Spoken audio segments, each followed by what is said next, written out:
The Liberal Democrats from London and the home counties who won seats in the general election are attending their first party conference as MPs. Our political correspondent Simon Harris reports from Brighton. Before the election, the Lib Dems could count on one hand the number of MPs they had in London and the home counties. Now, instead of 5, they've got 15. In Surrey alone, they took 6 seats from the Conservatives. So, not surprisingly, there's a buoyant mood here at the Liberal Democrat conference in Brighton. It was one of the London MPs who told delegates the party had a serious job to do. While the Conservatives are divided and hopelessly adrift, we must be the constructive opposition. Where they took people for granted, we must campaign with care and compassion. When Labour repeats the mistakes of the past, we must hold them to account.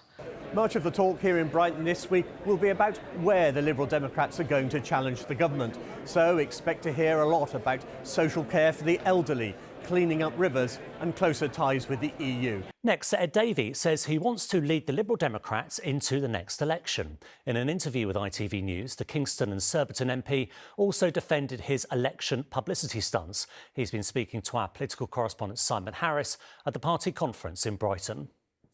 So, Ed Davey, your election campaign was characterised by stunts, bungee jumping, paddle boarding, a roller coaster. You arrived here on a jet ski. Is it time to draw a line under the gimmicks? Do you know what? I don't see them like that.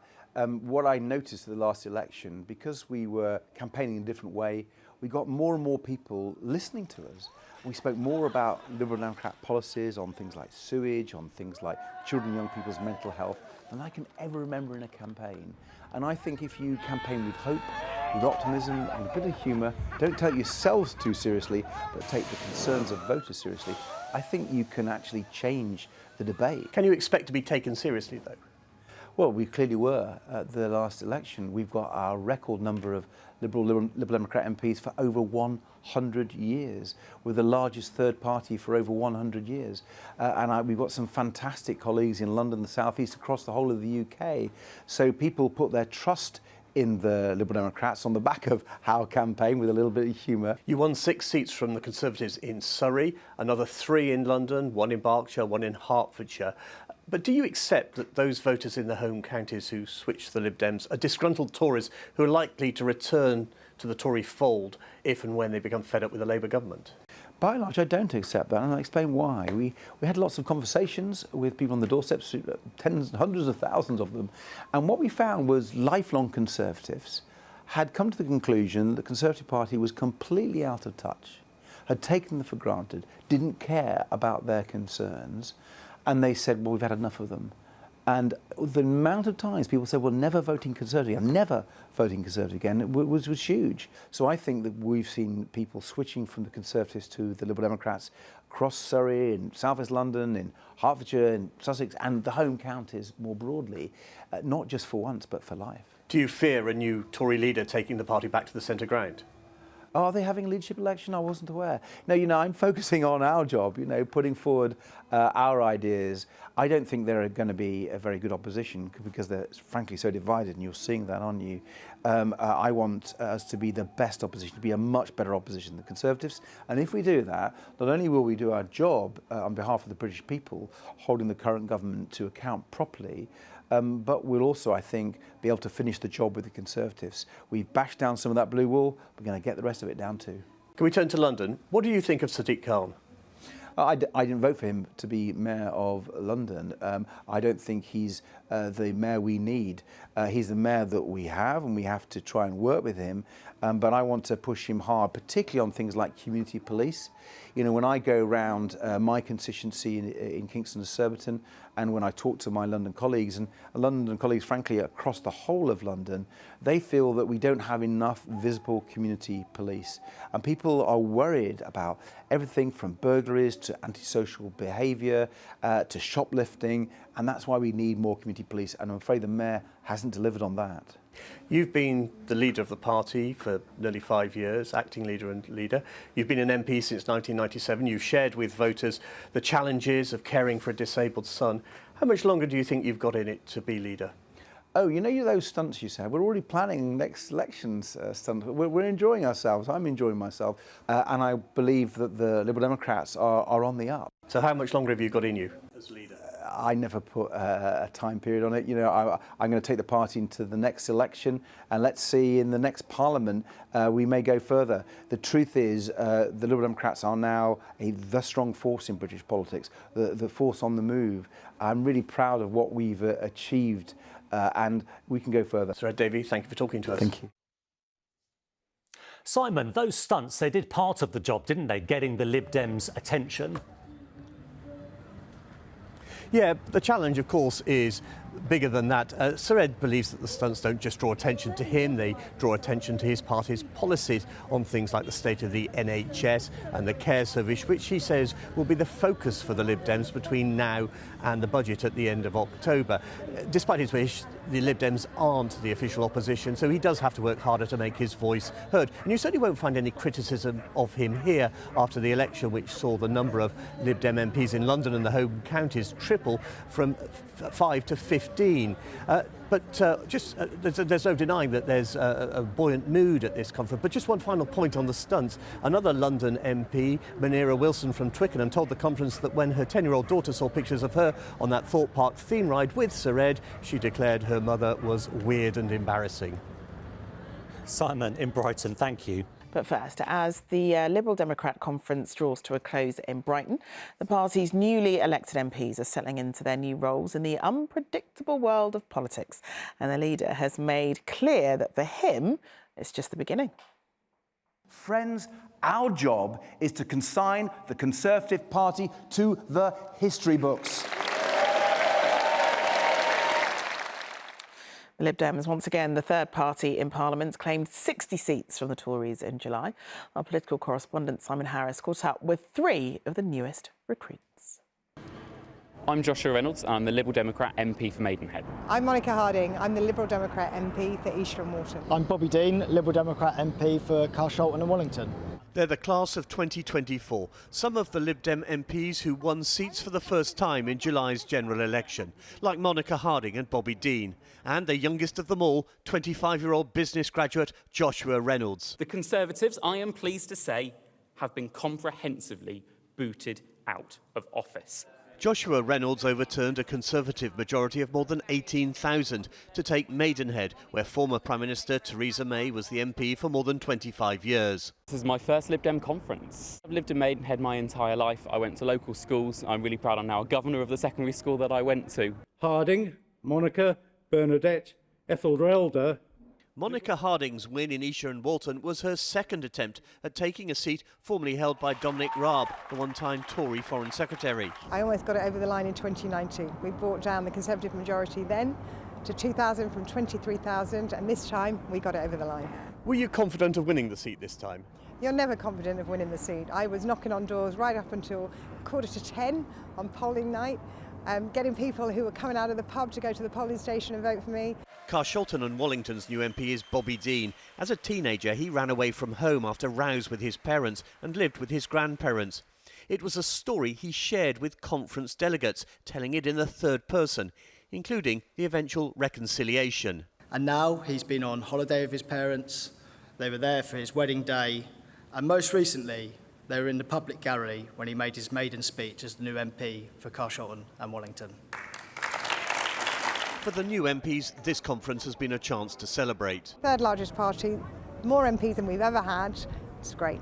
I'm not exactly a celebrity in my constituency or in Westminster, but here you kind of are because every Lib Dem knows who their MPs are. So you're getting stopped quite a lot asking for selfies. It's quite fun, but also quite tiring. We're really triumphant. Our best result in a decade, our best result ever as Lib Dems. It's fantastic to be here. For now, the MPs can enjoy their success. The next election is a long way off.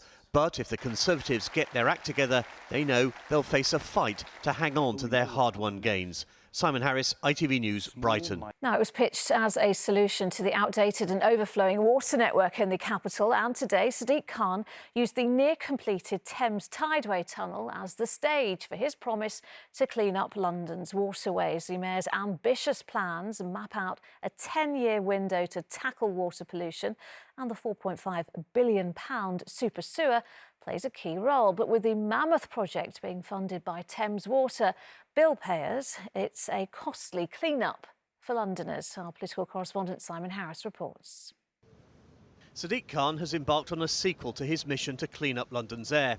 Now he wants to rid London's rivers of sewage and make them clean enough to swim in within a decade. But he doesn't have the power. The problem with the River Thames is there are so many different people responsible for the River Thames. In the absence of powers, what I can do is convene those responsible. We're going to be organising a roundtable very soon to work towards an action plan to clean up the river. As a starter, City Hall has published a map of open water where it is safe to swim.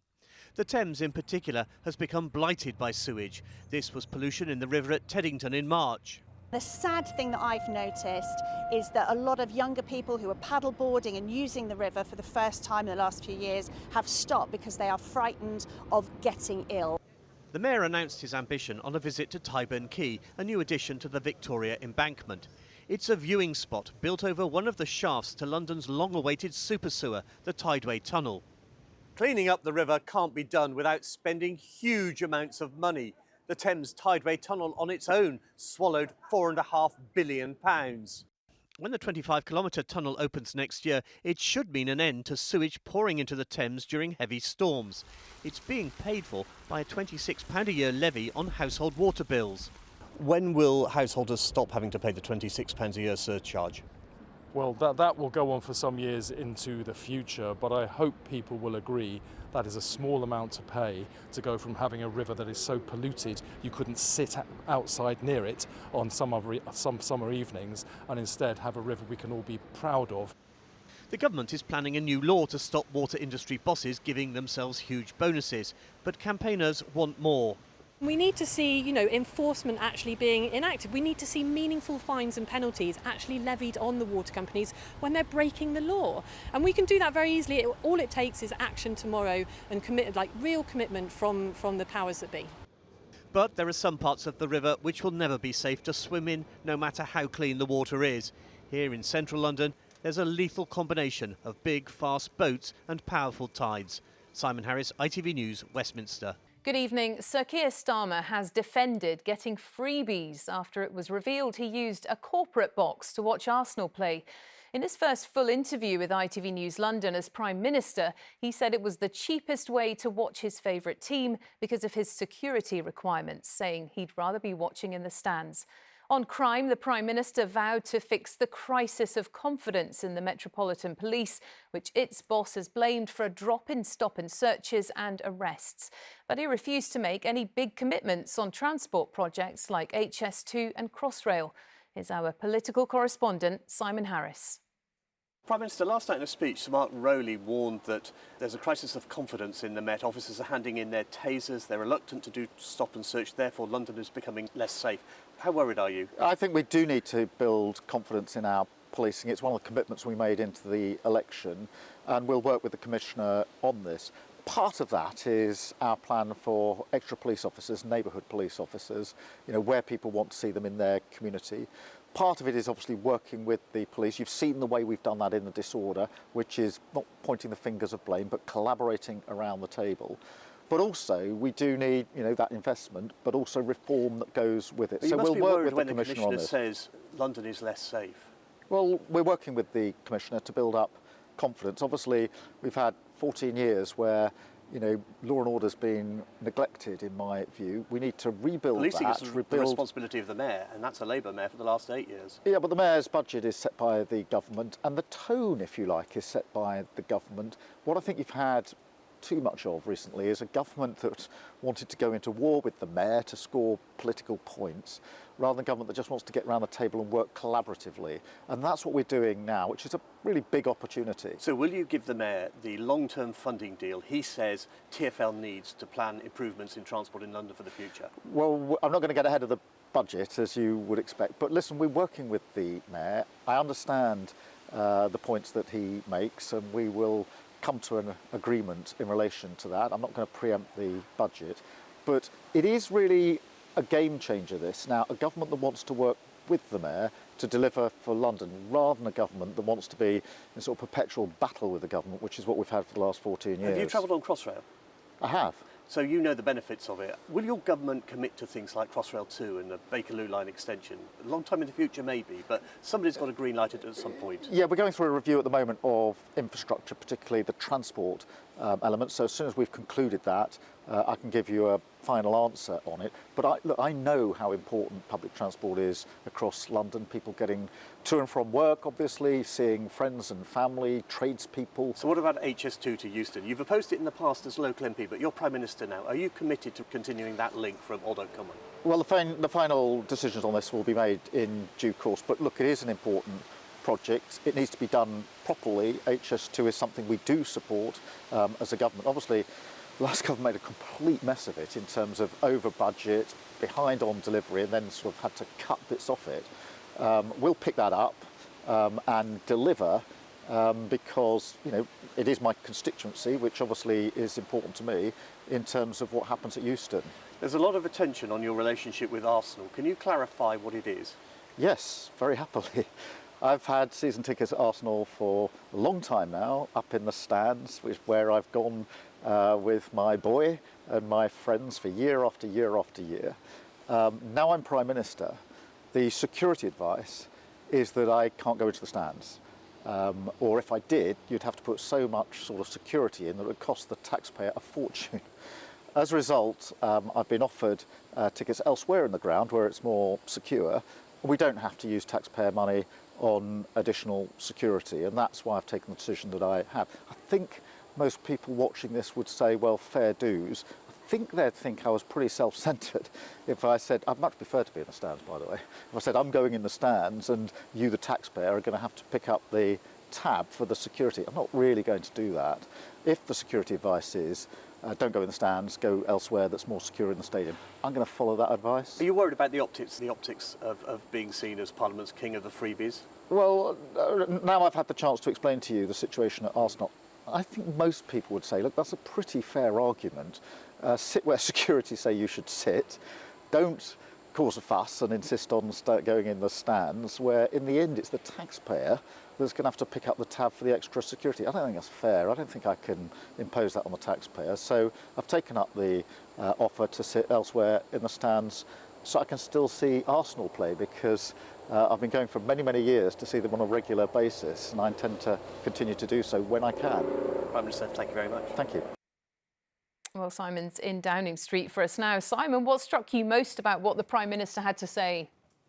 Carolyn, when Sadiq Khan was running for re-election, he was keen to stress how a Labour mayor and a Labour government would work together for the benefit of Londoners, and that was very much the message from Sir Keir today, saying that the relationship with the mayor would be a game changer. But when I pressed him on what he might give Sadiq Khan, there was a lot less clarity. And what the mayor really wants is that big long-term funding deal so TfL can start putting in orders for new tube trains and zero-emission buses.